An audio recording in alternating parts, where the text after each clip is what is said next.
ও ইমানদার আল্লাহর গোলাম, তাই সাবধান, দুনিয়ার সময় অতি সংক্ষিপ্ত সময়। ওই জাহান্নামী মানুষগুলো চিল্লাইবে 1000 বছর পর্যন্ত চিল্লাইবে ইয়া রব ইয়া রব বলে, কোনো উত্তর আসবে না। 1000 বছর পরে পরস্পরের সাথে সাক্ষাৎ করবে, দেখা করবে, তখন বলবে আমরা দুনিয়ার জীবনে কতদিন ছিলাম রে, কতদিন ছিলাম।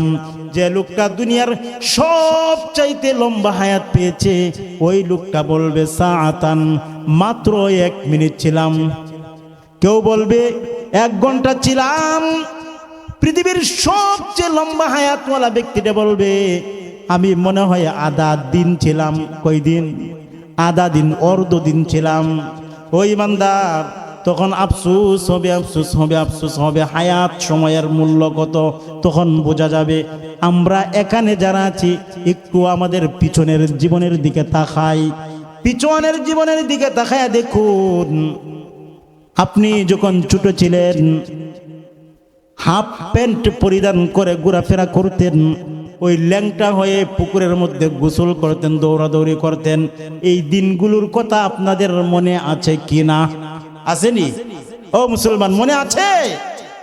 কেমন মনে হয়? এটা কি অনেক আগের কথা মনে হয় না ওই দিন মনে হয়?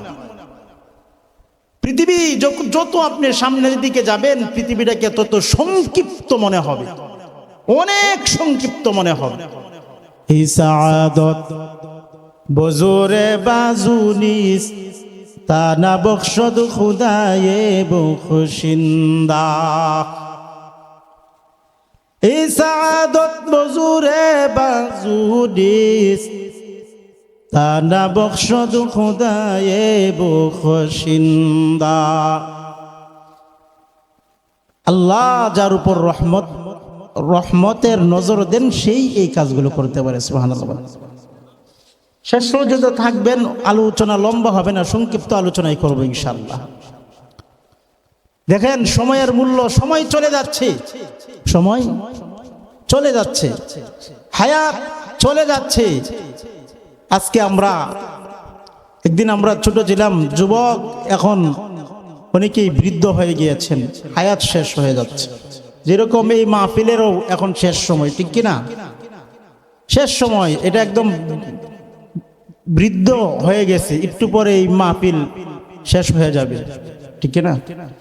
একটা সময় যুবক ছিল, মানে মানুষ আসতেই ছিল, মাহফিলের জমজমাট ছিল। এখন আস্তে আস্তে বাটা পড়তেছে, কিছুক্ষণ পর মাহফিল শেষ হয়ে যাবে।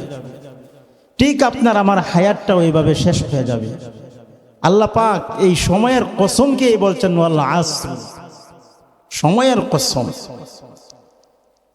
ইন্নাল ইনসানা লাফি খুসর, সকল মানুষ ক্ষতিগ্রস্তের মধ্যে আছে। সময়ের ক্ষেত্রে, সময়টা ব্যয় করার ক্ষেত্রে সকল মানুষ ক্ষতিগ্রস্তের মধ্যে আছে। সময় তো আল্লাহ দিয়েছেন। সময় কে দিয়েছেন? আল্লাহ সময় দিয়েছেন। হায়াত মানে সময় পৃথিবীর সবচেয়ে দামি, সবচেয়ে মানি জিনিস, মূল্যবান সম্পদ হলো সময় বা হায়াত। এই হায়াত সম্পর্কেও আল্লাহ রাব্বুল আলামিন মানব জাতিকে প্রশ্ন করবেন, মানব জাতিকে প্রশ্ন করবেন। আল্লাহ পাক রব্বুল আলামিন বলবেন, বান্দা, দুনিয়ার জীবনে আমি তোমাকে হায়াত নামক একটি জিনিস দিয়েছিলাম। এই হায়াতটা তুমি কোন পথে, কোন কাজে ব্যয় করেছ? 60-70 বছর পর্যন্ত তোমাকে সময় দিয়েছিলাম। এই সময়টা, দুনিয়ার জীবনের সময়টা তুমি কিভাবে ব্যয় করেছ? আমি আল্লাহর পথে ব্যয় করেছ, নাকি আমি আল্লাহ অসন্তুষ্ট হই শয়তানের পথে ব্যয় করেছ? তার হিসাব দাও। রাসূল করিম বলেন, এই সময়ের হিসাব দেওয়া ছাড়া পৃথিবীর কোনো মানুষ 1 কদম আগে বাড়তে পারবে না, 1 কদম পিছনেও যেতে পারবে না। সময়ের হিসাবটা সর্বপ্রথম আল্লাহ বান্দা থেকে নিবেন। রাসূল বলেন লা তাজুল কদামা ইবনে আদম, বনি আদম এক কদম এদিক সেদিক করতে পারবে না যতক্ষণ পর্যন্ত না শেষ সময়ের দুনিয়ার সময়ের হিসাব না দেয়। সময় এত দামি জিনিস, আল্লাহ ওয়াল আসর, সময়ের কসম খেয়েছেন। আসর মানে সময়। মুসলমান, দুনিয়ার সময়টাকে আমরা মূল্যায়ন করব, পারবো ইনশাআল্লাহ? আল্লাহ রাব্বুল আলামিন বলবেন আওয়ালাম নুআম্মিরুকুম মা ইয়াতাযাক্কারু ফীহি মান তাযাক্কার ওয়া জাআকুমুন নাযীর। আল্লাহ বলবেন বান্দা, দুনিয়ার জীবনে আমি তোমাকে হায়াত দিয়েছিলাম, সময় দিয়েছিলাম, লম্বা একটা সময় দিয়েছিলাম। ওই সময়টার মধ্যে তুমি আমি আল্লাহর ইবাদত আর গোলামি করে তারপরে আমার দরবারে আসবে। দুনিয়ার হায়াতটা তুমি কোন পথে ব্যয় করেছো, কোন কাজে ব্যয় করেছো বান্দা, তুমি হিসাব দাও। ও ইমানদার আল্লাহর গোলাম, যদি হায়াতটা আল্লাহর পথে না চালাই, আল্লাহর বিধিবিধান মতো না চালাই, তাহলে আমরা ধরা খেয়ে যাব। আল্লাহ বলেন হায়াত এই সময় কারো জন্য অপেক্ষা করবে না। দুনিয়ার সময়টা হলো বরফের ন্যায়। আল্লাহ নির্ধারিত একটা সময় আপনাকে আমাকে দিয়ে এই দুনিয়াতে পাঠিয়েছেন।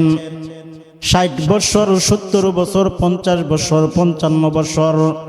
রাসূল বলেন আমার উম্মতি, আমার উম্মতের বয়স, গড় বয়স হলো 60 থেকে 70।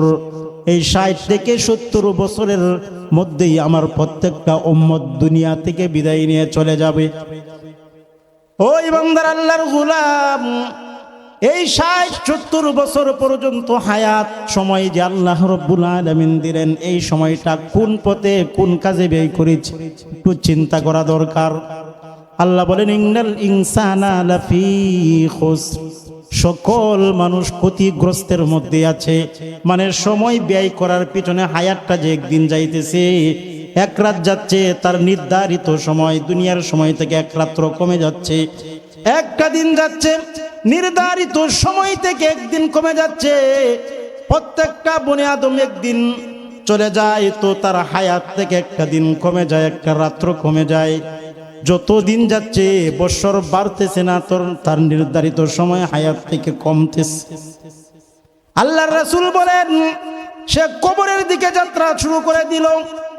ও ইমানদার আল্লাহর গোলাম, আল্লাহ রাব্বুল আলামিন বলেন বান্দারে, আমি তোমাকে হায়াত নামক সম্পদ দান করলাম, সময় সম্পদ দান করলাম। এই সময়টা তুমি অযথায় ব্যয় করিও না। তুমি মনে করিও না তোমার হায়াত বাড়তেছে, বরং দিন দিন তোমার হায়াত, তোমার সময়টা কমতেছে। জানিয়ে রাখো, দুনিয়ার সকল মানুষ ক্ষতিগ্রস্ত হয়ে যাবে। দুনিয়ার হায়াত, দুনিয়ার সময়টার মধ্যে যদি সে 60টি কাজ না করতে পারে, 1 নম্বর ইল্লাল্লাযীনা আমানু, সে যদি ঈমান না আনয়ন করে, ঈমানদার না হয়, আল্লাহর রাসূলকে বিশ্বাস করা, পরকালকে বিশ্বাস করা, কোরআনগুলোকে বিশ্বাস করা, আসমানি কিতাবগুলোকে বিশ্বাস করা, নবী রাসূলগণকে বিশ্বাস করা, ভালো মন্দ আল্লাহর পক্ষ থেকে হয়, এই সবগুলো কথাকে বিশ্বাস করার নামই হলো ঈমান। যারা আল্লাহর উপর ঈমান এনেছে ওই সমস্ত মানুষ 1 নাম্বার। 2 নাম্বার, ঈমান আনলেই হবে না, ওয়া আমিলুস সালিহাত, যারা নাকি ঈমান আনার পরে আমলে সালেহা, নেক আমল করে। ও ঈমানদার আল্লাহর গোলাম, নেক আমল হলো দুনিয়ার যতগুলো ভালো কাজ আছে সবগুলো নেক আমল। ভালো মানুষ যে সকল কাজগুলোকে ভালো বলে, মন্দ মানুষ না, ভালো মানুষ। যারা সমাজের মধ্যে গ্রহণযোগ্য ব্যক্তিত্ব, ভালো মানুষ, ফাসিক ফুজ্জার নয়। এরকম ভালো মানুষ যে কাজগুলোকে ভালো বলে, বিশেষ করে উলামা ইকরাম যে সকল কাজগুলোকে ভালো বলে, এইগুলোই হলো আমলে সালেহা, ভালো কাজ। ঈমান আনার পর ভালো কাজ নেক আমল। আর নেক আমলের মধ্যে শ্রেষ্ঠ নেক আমল হলো নামাজ।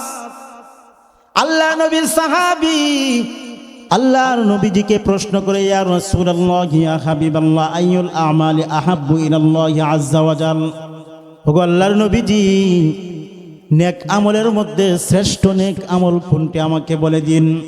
আল্লাহর রাসূল বলেন, as-salatu আলা ওয়াক্তিহা, সময় মতো নামাজ পড়া, এটাও নেক আমলের একটা। এক নম্বর তালিকায় হলো নামাজ পড়া। নামাজ পড়বো আমরা, নামাজ ছেড়ে দিব না। নামাজ না পড়লে অনেকগুলো ক্ষতি হয়। ও ইমানদার আল্লাহর গোলাম, ওই সামনে রমজান মাস আসতেছে, রমজানের রোজাগুলো রাখা, তারপরে মানুষের সাথে ভালো ব্যবহার করা, মা বাবার সাথে ভালো ব্যবহার করা, স্ত্রীদের সাথে, স্ত্রীরা স্বামীর সাথে ভালো ব্যবহার করা, মানুষের উপর জুলুম নির্যাতন না করা, এরকম যত ভালো কাজগুলো হতে পারে সবগুলো ভালো কাজেই হলো নেক আমল। এই নেক আমল যারা করে, ঈমান আনে এবং নেক আমল করে, ওয়ামিলুস সালিহাত ওয়া তাওয়াসাউ বিল হাক্কি ওয়া তাওয়াসাউ বিস সবর। এই জায়গায় আরো দুইটা গুণের কথা আল্লাহ বলেন, যে সকল মানুষেরা ঈমান আনবে, নেক আমল করবে, ওয়া তাওয়াসাউ বিল হাক্কি, সত্যের পথে মানুষদেরকে ওসিয়ত করবে, সত্যের পথে মানুষদেরকে আদেশ দিবে, সত্য পথের উপর চলার জন্য বলবে, ওয়া তাওয়াসাউ বিস সবর, এবং ধৈর্য ধারণ করার ওসিয়ত করবে, মানে গুনাহ থেকে বেঁচে থাকবার ওসিয়ত করবে। বাংলা ভাষায় সহজ হলো, সৎ কাজের আদেশ করবে, অসৎ কাজ থেকে নিষেধ করবে। ভালো কাজ হচ্ছে, ভালো কাজের দিকে মানুষদেরকে বলা বলি করবে, ভালো কাজের দাওয়াত দিবে, এবং মন্দ কাজ থেকে মানুষদেরকে বিরত রাখবে, বলবে যে এই কাজটা মন্দ, এটা করা যাবে না, এটা ঈমান। ও ঈমানদার আল্লাহর গোলাম, আল্লাহর রাসূল বলেন, এই চার কাজ যারা করবে, এক নম্বর হলো আমি আল্লাহর উপর ঈমান আনবে, দ্বিতীয় নম্বর ওয়ামিলুস সালিহাত, নামাজ নেক আমল করবে, মানুষকে সৎ কাজের আদেশ করবে, অসৎ কাজ থেকে বিরত থাকার নসিহত করবে। আল্লাহ বলেন, এই চার কাজ যারা করবে দুনিয়ার জীবনে, অবশ্যই অবশ্যই তারাই হবে, তারা ক্ষতিগ্রস্ত হবে না, তারাই হবে সফল কাম, তারা সফলতা অর্জন করবে। তাহলে এইটা হলো আমার সূরার তরজমা। ওয়াল আসরি, সূরার তরজমা হলো ওয়াল আসর। ওয়াও শব্দ কোনো আরবি কোনো শব্দের আগে ওয়াও, এটাকে ওয়াও এ কসমিয়া বলা হয়। এই ওয়াও আসার কারণে অর্থ হয় ওয়াল আসর, আল্লাহ সময়ের কসম খেয়েছেন, আসরের কসম। আসর আবার একটা ওয়াক্ত, আসরের সময় আছে না নাই? আল্লাহ আসরের সময়ের কসম খেয়েছেন। আল্লাহ বলেন, ইন্নাল ইনসান, সকল মানুষগুলো ক্ষতিগ্রস্ত, লাফি খুসরিন, মানে ক্ষতিগ্রস্তের মধ্যে রয়েছে, ইল্লাল্লাযীনা আমানু, ঈমানওয়ালারা ছাড়া, ওয়া আমিলুস সালিহাত, যারা নেক আমল করে, ওয়া তাওয়াসাউ বিল হাক্কি, সৎ কাজের আদেশ করে, ওয়া তাওয়াসাউ বিস সবরি, মন্দ কাজ থেকে মানুষকে দূরে থাকবার জন্য নসিহত করে, আদেশ করে। এই চার শ্রেণীর মানুষই সফল কাম। এই চারটা কাজ যারা করবে না, তারা দুনিয়ার জীবনের সময়টা বেকার কাটায়া দিল। তাদের আল্লাহর সামনে দাঁড়াতে হবে, আল্লাহর সামনে তাদের দুনিয়ার হিসাব করা দেওয়া লাগবে। আল্লাহ বলেন, ইন্না ইলাইনা ইয়াবাহুম সুম্মা ইন্না আলাইনা হিসাবাহুম। আরে তোমরা একদিন আমি আল্লাহর কাছে আসবে, তারপরে তোমার দুনিয়ার জীবনের হায়াত, দুনিয়ার জীবনের সময়টার হিসাবও আমি আল্লাহর কাছে দেওয়া লাগবেই। ইচ্ছা হোক অনিচ্ছাই হোক, আল্লাহর কাছে আমাদের হিসাব দেওয়া লাগবে। এই জন্য মুমিন মুসলমান, আল্লাহর পথে চলবার জন্য আমাদের আরো কয়েকটি কাজ জানা লাগবে। আল্লাহ রাব্বুল আলামিন দ্বিতীয় যে আয়াতগুলো আমি তিলাওয়াত করেছি, ওই আয়াতগুলোর মধ্যে আল্লাহ বলেন, ফাআলহামাহা ফুজুরাহা ওয়া তাকওয়াহা ক্বাদ আফলাহা মান যাক্কাহা ওয়া ক্বাদ খাবা মান দাসসাহা। এই যে আয়াত, এই আয়াতগুলোর মধ্যে আল্লাহ বলেছেন, আমি মানব সম্প্রদায়কে সৃষ্টি করেছি, মানব জাতিকে আল্লাহ সৃষ্টি করেছেন। সৃষ্টি করার পর মানব জাতির মধ্যে দুইটি গুণ দিয়েছেন। কয়টা গুণ? উচ্চ আওয়াজে বলেন, কয়টা গুণ? দুইটা গুণ দিয়েছেন, দুইটা গুণ। একটা গুণ হলো মানব জাতি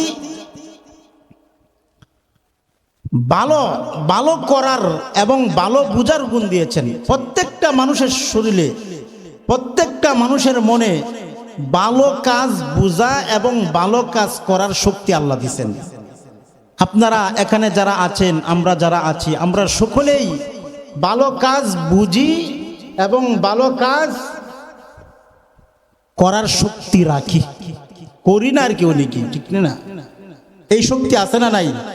নামাজ ভালো, রোজা ভালো, দিন ভালো, ধর্ম ভালো, এই ভালো কাজগুলো আমরা বুঝি কি বুঝি না? ভালো কাজগুলো বুঝি, আবার ভালো কাজগুলো করার শক্তিও আমরা রাখি কি রাখি না? রাখি। আল্লাহ বলেন দ্বিতীয় গুণ, মন্দ বুঝা এবং মন্দ কাজ করারও শক্তি আমি আল্লাহ দিলাম। প্রত্যেকটা মানুষ মন্দ করতে পারবে এবং মন্দ কাজটা বুঝতেও পারবে, এই শক্তিও আমি আল্লাহ দিলাম। ভালো কাজ বুঝবে, ভালো কাজ করার শক্তি দিলাম। মন্দ কাজ বুঝবে এবং মন্দ কাজ করারও শক্তি আমি আল্লাহ দিলাম। ভালো মন্দ উভয়টাই আছে। চুরি করা, ডাকাতি করা, বদমাইশি করা, তারপরে জেনা, ব্যভিচার, সুদ, ঘুষ, এই কাজগুলো মন্দ কাজ, খারাপ কাজ, এইগুলো বুঝি আমরা সকলেই। এই খারাপ কাজগুলো ইচ্ছা করলে করতেও পারি কি পারি না? পারি। আল্লাহ বলেন আমি ভালো কাজ করার শক্তি এবং বুঝারও শক্তি দিলাম, মন্দ কাজ করার শক্তি এবং মন্দ কাজ বুঝারও শক্তি দিলাম। ও ইমানদার, এই জায়গায় আমরা আবার প্রশ্ন করতে পারবো না, আল্লাহ আমাকে মন্দ পথে চালান বিদায় আমি চলি, এরকম বলা যাবে না। কারণ হলো আল্লাহ আপনাকে যেরকম মন্দের বুঝটা দিয়েছেন, মন্দের শক্তি দিয়েছেন, ভালো কাজ বোঝারও শক্তি দিয়েছেন, করারও শক্তি দিলেন। আপনি ভালোটাও বুঝেন, মন্দটাও বুঝেন। ভালোটা করার যেরকম শক্তি আছে, মন্দটা করারও শক্তি আছে। আপনি স্বেচ্ছায় ইচ্ছায় আপনি মন্দ কাজ করতেছেন, এ জায়গায় আল্লাহকে দোষ দিলে চলবে না। আল্লাহ আপনাকে পরীক্ষা স্বরূপ দুইটা গুণ দিলেন। কয়টা গুণ? পরীক্ষার জন্য দিলেন, ভালো মন্দ দুটোটাই শক্তি আপনাকে দিলেন। এখন আপনি যদি ইচ্ছা করে স্বেচ্ছায় মন্দের দিকে চলে যান, এটা আপনার কপাল, আপনি নষ্ট করে ফেললেন। আর আপনি যদি ইচ্ছা করে ভালোর পথে চান, তাহলে আপনার কপাল আপনি ভালো করলেন, ঠিক কিনা? আল্লাহ বলেন বান্দা, আমি আল্লাহ তোমাকে ভালো করার এবং মন্দ করার শক্তি এবং বুঝার শক্তি দান করলাম। তবে জেনে রাখো, কদ আফলাহা মান যাক্কাহা, তোমাদের মধ্যে যারা ভালো করবে, আমি আল্লাহ যারা ভালো করবে, কদ আফলাহা, সে সফল কাম। যাদের আত্মাটাকে ভালো পথে চড়াবে, আমি আল্লাহ তাকে সফল কাম দেব, তাকে সম্মানিত করব। দুনিয়ার জীবনটা তার সাকসেস হয়ে যাবে, দুনিয়ার জীবনে সে সাকসেস এবং আখিরাত পরকালীন জীবনেও সে সফলতা অর্জন করবে। ভালো কাজ করলে দুনিয়া এবং আখিরাত উভয় জাহানেই সফলতা হবে। কদ আফলাহা মান যাক্কাহা, এই আত্মাটাকে আল্লাহ দিয়েছেন। আত্মাটা যদি ভালো পথে চলাই, মন্দ পথ থেকে আত্মাকে হেফাজত করে ভালো লাইনে আত্মাটাকে চলাই, তাহলে আল্লাহ রাব্বুল আলামিন ওই ব্যক্তির জন্য দুনিয়ার জীবনেও সফলতা রেখেছেন, আখিরাত পরকালীন জীবনেও সফলতা রেখেছেন।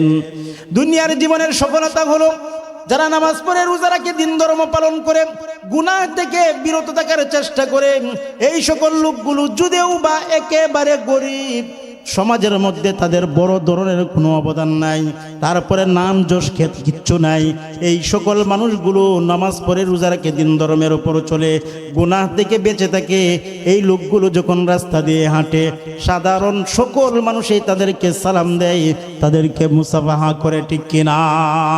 আল্লাহ দুনিয়াতে তাদেরকে সম্মান, আল্লাহ বলেন ঠিক আখিরাতেও আমি সম্মান দেব। মান আমিলা সালিহাম মিন যাকারিন আও উনসা ওয়া হুয়া মুমিন ফালানুহয়িয়ান্নাহু হায়াতান তাইয়্যিবা ওয়া লানাজজিয়ান্নাহুম আজরাহুম বিআহসানি মা কানু ইয়ামালুন। আল্লাহ পাক দুনিয়ার জীবনে হায়াতে তৈয়্যিবা দান করবেন, পবিত্র জীবন যাপন করার তৌফিক দিবেন। আখিরাত পরকালীন জীবনেও আল্লাহ রাব্বুল আলামিন সকল প্রকারের সম্মানের সম্মানের সারিতে উঠিয়ে দিবেন, সম্মানিত করবেন। ইমানদার আল্লাহর গোলাম, এমন সম্মান আল্লাহ তাদেরকে দান করবেন যার বর্ণনা হাদিস শরীফের মধ্যে এমন আছে, আল্লাহ রাসূল বলেন ওই নেক মানুষগুলোকে জান্নাত দিবেন। আর জান্নাতটা এমন হবে যে জায়গায় কোনো দুঃখ আর কষ্ট থাকবে না। আল্লাহ বলেন কদ আফলাহা মান যাক্কাহা ওয়া কদ খাবা মান দাসসাহা। আর যদি বান্দাটা দুনিয়ার জীবনে খারাপ কাজ করে, চুরি বদমাইশি করে, নামাজ পড়ে না, রোজা রাখে না, দিন ধর্ম পালন করে না, মন চাহি জীবন যাপন করে, মনটাকে আল্লাহ এবং আল্লাহর রাসূলের তরিকা অনুযায়ী চালায় না, তাহলে ওই বান্দা দুনিয়ার জীবনেও অশান্তি হবে, আখিরাতের জীবনেও আমি আল্লাহ অশান্তি দান করব। দুনিয়ার জীবনে অশান্তি, তার ঘরের মধ্যে সুখ শান্তি থাকবে না, ঝগড়া বিবাদ থাকবে, ছেলে মেয়েকে মানবে না, তারপরে সমাজের মানুষ তাকে সামনাসামনি সম্মান করলেও আড়ালে তাকে গালি দিবে। এরকম আছে না নাই? অনেক মানুষ ধন সম্পত্তির অভাব নাই, কিন্তু নামাজ নাই, রোজা নাই, চুরি বাটপারি করে, তারপরে জেনা ব্যভিচার করে, সুদ ঘুষ খায়। এদেরকে মানুষ সামনে সম্মান করলেও আড়ালে তাদেরকে ধমকায়, আড়ালে তাদেরকে গালি দেয়, ঠিক কিনা? ওই ইমানদার আল্লাহর গোলাম, তাহলে অবশ্যই আমাদেরকে এই মন্দ কাজ থেকে বিরত থাকতে হবে।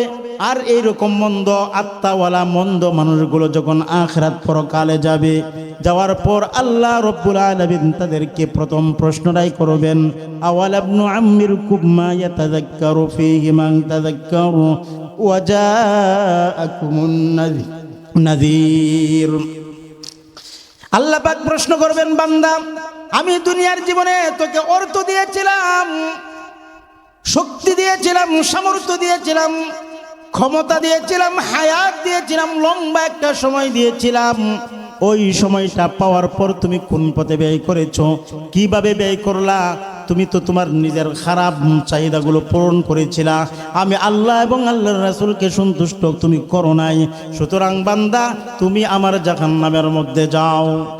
আল্লাহর ফেরেশতাদেরকে বলবেন, ও ফেরেশতার দল, আমার এই বান্দাগুলোকে খুযুহু ফাগুল্লু, তাদেরকে ধরো, সুম্মাল জাহিমা সল্লু, তারপরে জাহান্নামের মধ্যে টেনে হেঁচড়ে নিয়ে যাও। ওদেরকে আমি বিবেক দিয়েছিলাম, বুদ্ধি দিয়েছিলাম, জ্ঞান দিয়েছিলাম, আমার পথে ব্যয় করে নাই, আমার রাহে ব্যয় করে নাই, আমার পথে ব্যয় করে নাই। তার মন চাহি যে সকল কাজগুলো আমি আল্লাহ নিষিদ্ধ করে দিয়েছিলাম, এরকম পাপের কাজগুলো করত।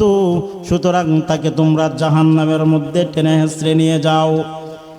আল্লাহু আকবার। বান্দাটাকে বলা হবে, খুযুহু ফাগুল্লু, তাকে বেরি পড়াও 70,000 শিকল। দুনিয়ার জীবনে যারা নামাজ পড়ে না, রোজা রাখে না, দিন ধর্মের উপর চলে না, গুনাহের মধ্যে লেগে থাকে, এই সকল বান্দাগুলোকে 70,000 শিকল পরানো হবে। এখন প্রশ্ন করবেন, হুজুর গো, 70,000 আগুনের শিকল যদি আমাদের গায়ে পরানো হয়, তাহলে তো আমরা থাকবই না। ও মুসলমান, জাহান্নামী যারা যাবে তারা এরকম সাধারণ কোনো মানুষ হবে না। আল্লাহর রাসূল বিশ্বনবী রাহমাতুল লিল আলামিন বলেন, এক একজন জাহান্নামী মানুষকে এত বড় করা হবে, মক্কা থেকে মদিনা 450 কিলোমিটার দূর। ওই জাহান্নামী মানুষের এক গার থেকে অপর গার 450 কিলোমিটার দূর হবে, এত পৌরা হবে, এত মোটা হবে। শরীরের চামড়াগুলো 140 হাত মোটা হবে, দাঁতগুলো উহুদ পাহাড়ের মতো বড় হবে।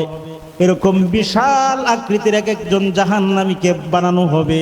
তারপরে আল্লাহ বলবেন, খুযুহু ফাগুল্লু, আমার এই আসামি, এই বান্দাটাকে জাহান্নামে টেনে হেঁচড়ে নিয়ে যাও। ইমানদার আল্লাহর গোলাম, তখন মানুষটা বলবে, আল্লাহ,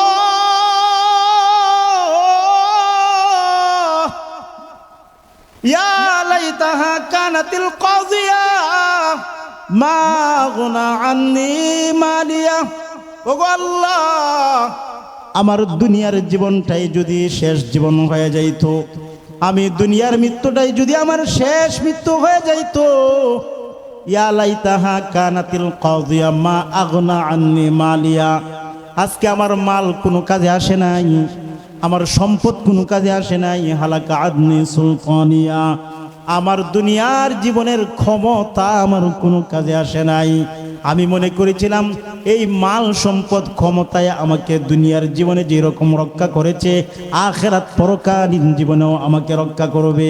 আজকে দেখি আমার এগুলো কোনো কাজে আসে নাই। তখন আফসোস করে বলবে ইয়া লাইতানি কুনতু তুরাবা, হাই রে আমি যদি এরকম মাটি হয়ে যাইতাম কতই না ভালো হতাম। ইমানদার আল্লাহর গোলাম আল্লাহ বলবেন ফেরেশতার দল, আমার এই বান্দাটাকে টেনে হেসরে হেসরে জাহান্নামের মধ্যে নিক্ষেপ করো। আমি দুনিয়ার জীবনে তাকে সম্পদ দিয়েছিলাম, অর্থ দিয়েছিলাম, করি দিয়েছিলাম, বুদ্ধি দিয়েছিলাম, বিবেক দিয়েছিলাম, সময় দিয়েছিলাম, ইবাদতের পর্যাপ্ত পরিমাণ সময়ও পেয়েছিল। সে মন চাহি চলেছে, তাকে জাহান্নামের মধ্যে ফেলাও। ইমানদার আল্লাহর গোলাম কুকুর শিয়াল মারা গেলে যেরকম ভাবে গলার মধ্যে রশি লাগায়া টেনে টেনে টেনে টেনে নরদান খারাপ জায়গার মধ্যে ফেলে দেওয়া হয়, জাহান্নামী মানুষগুলোকে এরকম টেনে টেনে টেনে টেনে জাহান্নামের মধ্যে ফেলানো হবে। যখন এই জাহান্নামের মধ্যে পড়ে যাবে, পুরে সারকার হয়ে যাবে, তখন আল্লাহ রাব্বুল আলামিন বলেন কুল্লামা নাযজাত জুলুদুহুম বাদদালনাহুম জুলুদান গায়রাহা লিয়াযুকুল আযাব।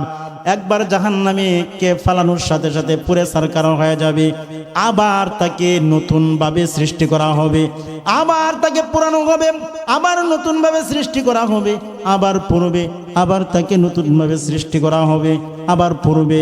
আল্লাহর রাসূল বিশ্বনবী বলেন 1 মিনিটে 100 বার ওই ব্যক্তিটাকে পোড়ানো হবে এবং 100 বার ওই ব্যক্তিকে নতুন ভাবে সৃষ্টি করা হবে। নাউজুবিল্লাহ বলেন।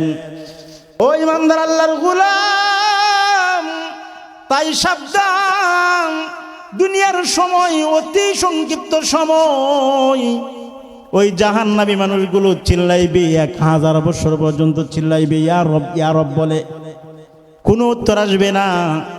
1000 বছর পরে পরস্পরের সাথে সাক্ষাৎ করবে, দেখা করবে, তখন বলবে আমরা দুনিয়ার জীবনে কতদিন ছিলাম রে, কতদিন ছিলাম। যে লোকটা দুনিয়ার সবচাইতে লম্বা হায়াত পেয়েছে ওই লোকটা বলবে সাআতান, মাত্র 1 মিনিট ছিলাম। কেউ বলবে 1 ঘন্টা ছিলাম। পৃথিবীর সবচেয়ে লম্বা হায়াতওয়ালা ব্যক্তিটা বলবে আমি মনে হয় আধা দিন ছিলাম। কই দিন? আধা দিন, অর্ধ দিন ছিলাম। ওই ইমানদার তখন আফসোস হবে, আফসোস হবে, আফসোস হবে। হায়াত সময়ের মূল্য কত তখন বোঝা যাবে। আমরা এখানে যারা আছি একটু আমাদের পিছনের জীবনের দিকে তাকাই, পিছনের জীবনের দিকে তাকায়া দেখুন। আপনি যখন ছোট ছিলেন হাফ প্যান্ট পরিধান করে ঘোরাফেরা করতেন, ওই ল্যাংটা হয়ে পুকুরের মধ্যে গোসল করতেন, দৌড়াদৌড়ি করতেন। এই দিনগুলোর কথা আপনাদের মনে আছে কি না? আসেনি? ও মুসলমান, মনে আছে? কেমন মনে হয়? এটা কি অনেক আগের কথা মনে হয় না ওই দিন মনে হয়?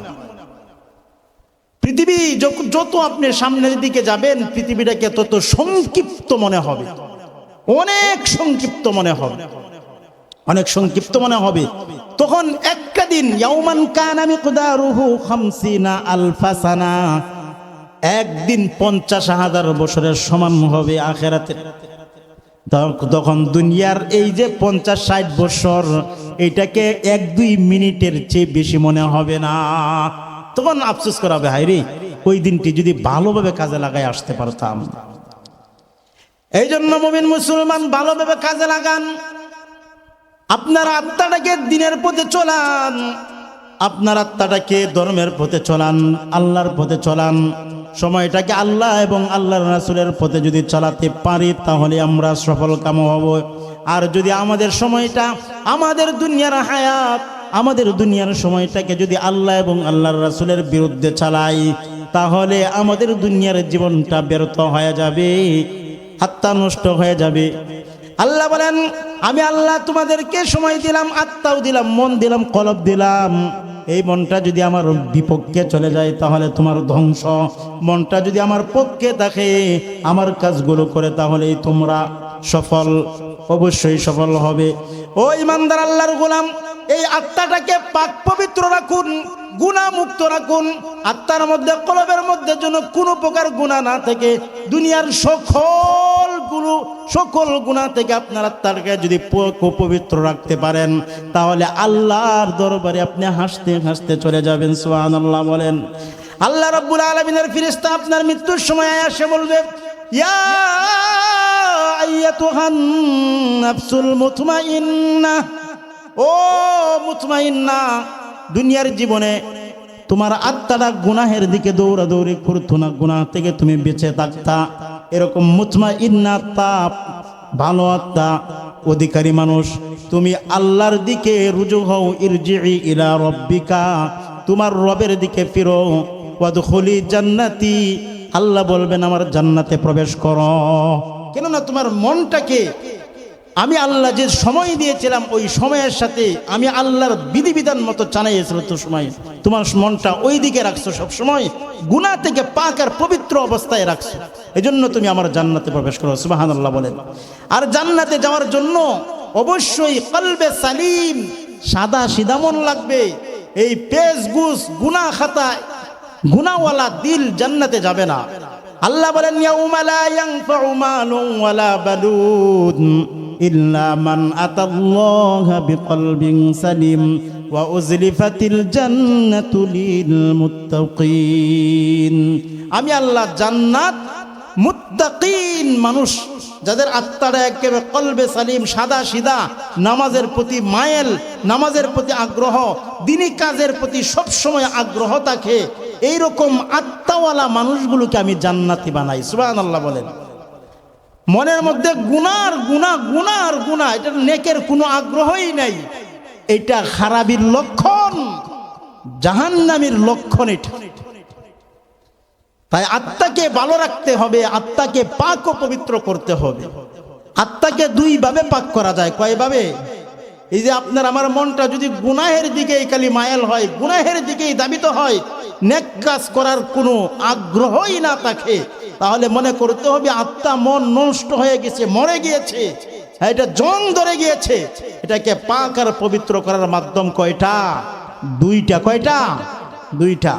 মুসলমান আল্লাহর রাসূলকে প্রশ্ন করেছিল সাহাবায়ে কেরাম, ইয়া রাসূলুল্লাহ, কারো আত্মা যদি এরকম মরে যায়, নামাজ পড়তে ভালো লাগে না, রোজা রাখতে ভালো লাগে না, দিনের পথে চলতে ভালো লাগে না, এই লোকগুলো তাদের এই খারাপ আত্মা যে হয়েছে, তাদের এই খারাপ আত্মাটাকে পাক পবিত্র কিভাবে করবে, এবং নামাজ রোজা দিন ধর্মের প্রতি আগ্রহ কিভাবে বাড়াবে, ইয়া রাসূলুল্লাহ আমাদেরকে বলে যান। তখন রাসূল দুইটা কথা বলেছিলেন, বান্দা যদি এই দুইটা কাজ করে, তাহলে তার গুনাহের দিকে মন যাবে না, বরঞ্চ দিন ধর্ম পালন করার দিকেই মন যাবে, আল্লাহর দিকেই মন তার চলে যাবে। কয়টা কাজ? দুইটা কাজ। মন পরিষ্কার পরিচ্ছন্ন করতে হবে। মুসলমান জেনে রাখুন, আপনার এই দিল যদি খারাপ থাকে, আল্লাহ না মানে, রাসূল না মানে, ধর্ম না মানে, মানতে চায় না, তাইলে আপনাদের এই দিলওয়ালা মানুষগুলোর জন্য আখিরাত বরবাদ। খুব কঠিন থেকে কঠিন শাস্তি তাদের জন্য আছে, দুনিয়াতেও আছে। আর দিলওয়ালা মানুষ, তাদের জন্য দুনিয়াও সফল, আখিরাতেও সফল।